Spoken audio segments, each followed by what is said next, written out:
What's going on is Anton from AntonDaniels.com. I appreciate you guys for continuing to rock with me.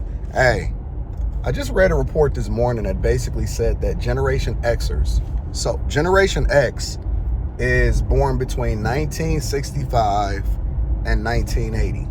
1965 and 1980. So some Generation Xers, I believe, is like 42 years old, and it goes all the way up until I believe like a little less than 60, basically, right? 42 to a little less than 60.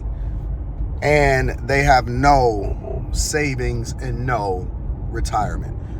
The median is less than 10 grand, and it goes down more for single people. Less than 10 grand saved and more for single people. Now, the factors contributing to this is it's all the way across the board. So let me break it down for you a little bit and give you the summary, the cliff notes, might I add. So basically, some of the factors that contribute into it is the fact that pensions were largely going away. And it's funny because when we seen the yellow trucking company basically shut down, and they had already received a $700 million bailout, but there was a company that was basically a pension company for a lot of the older workers or workers that have been working there for over 30 years, right? And it's funny because when the guy that was on the floor basically spazzed out like, yo, I ain't gonna have no pension. I've been working here for over 30 years.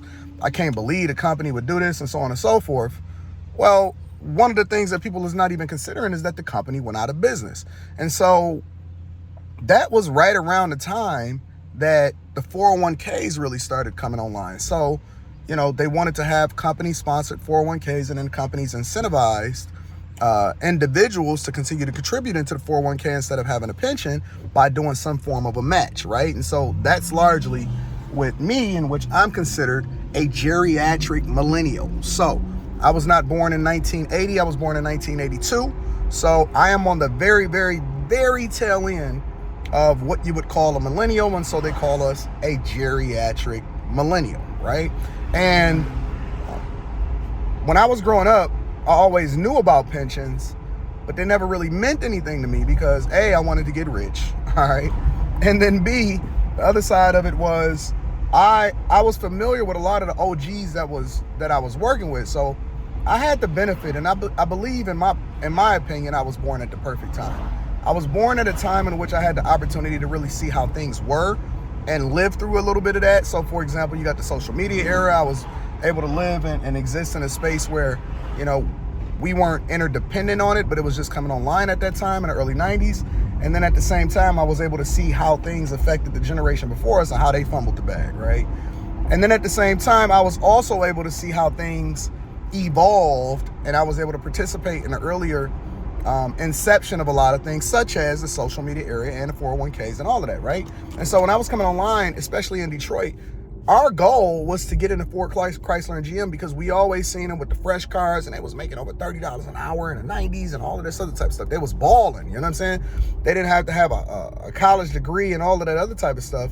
But then we're, I think, one of the first generation where we were encouraged to go to college. Now, a lot of people did it the wrong way, and they got a lot of debt to go along with it, and that's a completely different conversation. But my point is that I kind of got the best of both worlds. And when I see this generation and they didn't really contribute into their retirement, they don't have any 401k. They still largely, a lot of them are still largely trying to depend on a pension. And some of their companies has already went out of business, such as the yellow trucking company and stuff like that. It's very disheartening because I don't see a lot of millennials and people that are coming afterwards taking heed to the lessons that they are watching happen right before our eyes. And when I tell y'all that it's going to be gnashing of the teeth and it's going to get worse because, it's a class war instead of it being any other type of war that you really think of. Even if you want to talk about the gender war largely creates, or it's the foundation behind the class war, because two people on the same page moving in the same direction in a good way, which is why I also use the caveat of being successfully married, is exponentially more powerful than somebody by themselves, especially when you talk about a single mother, right? And so a lot of these people are going to be interdependent on the government. They're going to be interdependent on Social Security. They're going to hope that we or the people that come after them take care of them. But what I'm trying to tell you is that you should not be dependent on anybody for your success, especially the federal government. Because if you have less than 10 grand saved, and see, this is the problem that I have with people at a large scale, is that everybody keeps talking about how much money everybody getting, but ain't nobody talking about how much everybody is holding.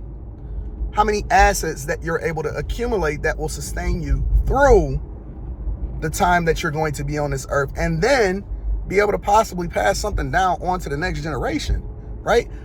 We are, as humans, kind of like a virus. We just take until there's nothing else to take anymore, and then we look for a different host.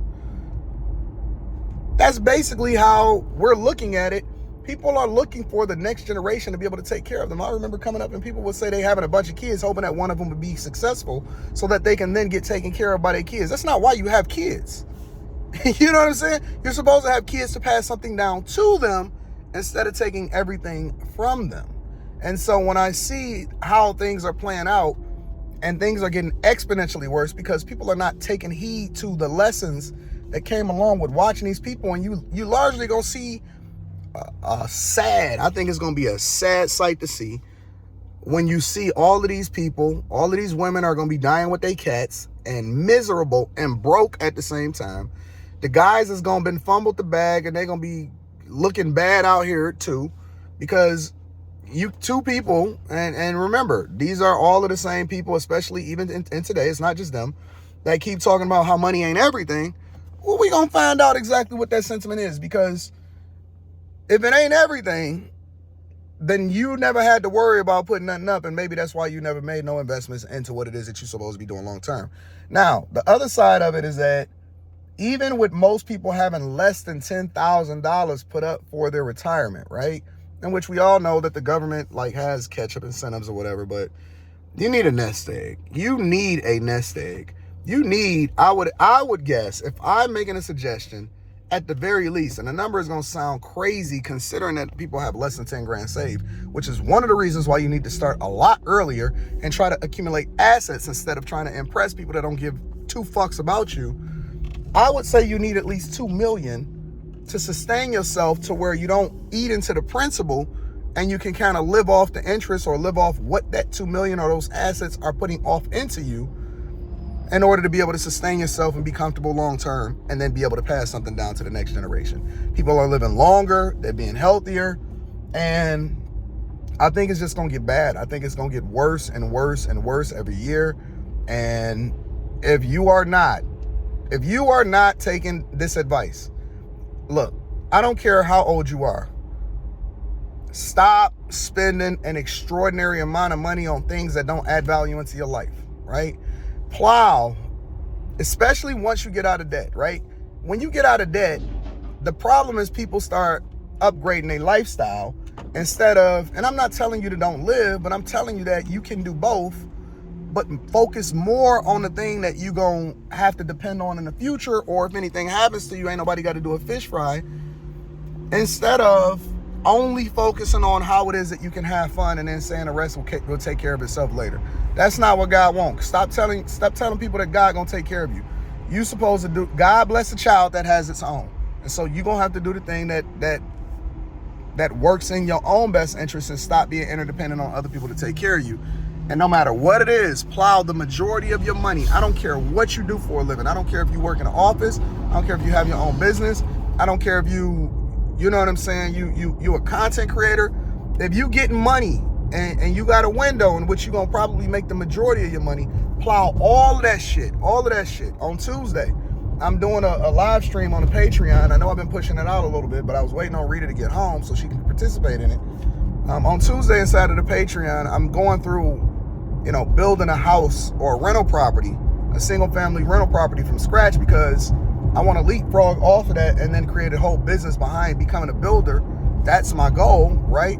And I plow the majority of my resources into assets such as real estate that will then be able to sustain us if we ever, you know what I'm saying? And we don't have to depend on how much money we make.